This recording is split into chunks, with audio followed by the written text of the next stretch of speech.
Shavkhat Rakhmonov sends a warning message to the champion Belal Muhammad. After Belal's surprising victory over Leon Edwards at UFC 304 this past July, several welterweight contenders stepped up, eager to be the first to challenge the new champion. Shavkhat Rakhmonov seemed to be the next in line following his extremely impressive 6-fight finishing streak, with his last coming against Stephen Thompson. Belal Muhammad, following the biggest win of his career, admitted that he would like his first title defense to come against either Rakhmonov or Kamaru Usman. At this moment, Shavkat is the far more likely opponent considering his undefeated record and run of 6 consecutive finishes since joining the UFC in 2020. The 29-year-old is ranked just below Usman and Edwards, and with the Nigerian Nightmare currently on a 3-fight losing streak, including his most recent bout at middleweight, it's difficult to see him being favored over Rakhmonov. Shavkat said, "I don't know what he's thinking about. I think it's kind of shame to ask for a title shot. After losing 3 fights straight, I cannot get my head around it, but yeah, it is what it is." Rakhmonov has stated that he will be ready to fight Muhammad whenever the UFC wants him to, with him hoping that it will be before the end of the year. For me, I'm actually ready at any time, so before the end of the year or whenever the UFC wants to organize this fight, whenever Belal is ready, this year or early next year, I don't care. I'm ready to win the belt and bring it back to Kazakhstan. Get ready, there's nowhere to run. This fight has to happen next, and the cage will close and we'll see who is the better man, Rakhmonov said. Who do you think wins in a potential fight between Nomad and Belal? Leave your opinions in comments below. UFC President Dana White took to Instagram Live this past Wednesday evening, and during the live, he teased that fight news regarding some of the promotion's biggest stars is imminent. Not long ago, Dana informed the media that Conor McGregor would not be fighting before the year's end, even though both McGregor and Michael Chandler have been pushing to have their fight rescheduled for December. Conor appears to have influenced the matchmakers in the UFC, as this past Wednesday, Dana White hinted that news about McGregor's return would be coming soon. Talked about Conor today too. We got Conor news coming up. We got Oliveira news coming up. We got Chandler news coming up. We got Max Holloway news coming up. All that good shit coming soon. What's up, Bangor, Maine? Love you guys.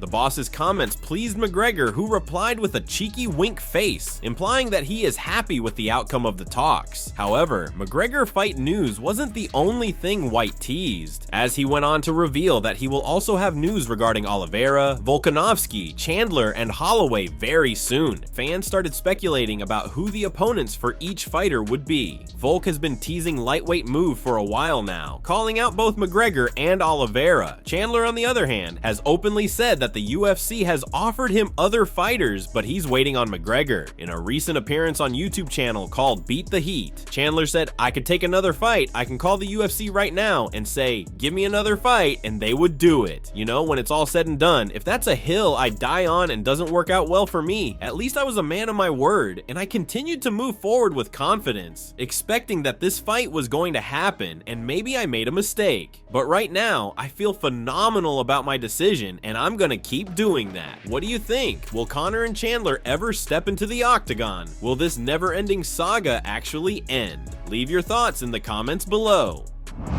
Sean O'Malley's coach calls Merab Dvalishvili scary, but highlights major flaw in his game. He also revealed that the flaw cannot be fixed before their fight because there's not enough time. O'Malley's coach Tim Welch recently analyzed Dvalishvili's latest training footage and other activities on his official YouTube channel. He noted that the machine is a formidable opponent because of his relentless pace, frequent level changes, and impressive cardio. However, he couldn't overlook that Merab tends to be vulnerable to strikes while shooting for takedowns. Additionally, his tendency to lose balance when moving forward with punches makes him particularly susceptible to an accurate striker like O'Malley. Welch said, "Loses balance a little bit on the punches, falls forward, and that's something that definitely could get him in trouble here, and it's too close to the fight now to fix. Really lunging in here, throwing the overhand right, bringing his back foot with him, which is another thing that could get you in trouble. You saw it with Aljo." According to the coach, it is hard to find training partners who can properly replicate O'Malley's style during sparring. This should be another key factor in the favor of the champ. "I'm thankful that I'm not having to be a trainer training someone against Sugar, because it would just be so hard to find sparring partners that can do anything remotely close to him, and then you find sparring partners that try to mimic him. They do their best at mimicking him. Merab doesn't even control his breath. He doesn't even think about controlling his breath. He'll just breathe in. He'll be mouth breathing the whole time, and he'll be able to keep up the pace. That's one thing that's scary about him. He'll be able to just keep up the pace the whole time. Just at that frantic breathing, frantic pace. That's one of the things that make him really dangerous. Alex Pereira's grappling coach and the former UFC champion, Glover Teixeira, talks about Pereira's potential move to heavyweight. According to him, Alex fighting at heavyweight would be no problem. In a recent interview with RG.org, he discussed how he had cautioned Pereira that his time at middleweight would be limited. He also expressed his excitement about the prospect of seeing his fighter compete at heavyweight, viewing it as an opportunity rather than a concern. We talked about it since the beginning. I said to him, "You're going to get bigger because of the wrestling training, and eventually you're going to have to move up. I think I feel comfortable now with 205 pounds, happy with the weight cuts," Teixeira said. "But also, I'll be happy if he moves up. I think he has the potential to beat anyone at heavyweight. The guy is a beast, man. His strength is like a heavyweight. He hits like a heavyweight, so it'll be no problem." Alex's move to heavyweight certainly seems to be on the table in the near future, which is crazy when you consider that he entered the promotion as a middleweight contender. First, he will be defending his title against Khalil Roundtree at UFC 307, but the champ was never intending to be in MMA for a long time. Pereira has effortlessly made the jump to 205 pounds, and his coach, who knows a thing or two about winning titles, believes he can do the same at heavyweight when the time is right. What do you think? Can Pereira stand and bang with the likes of John Jones and Tom Aspinall?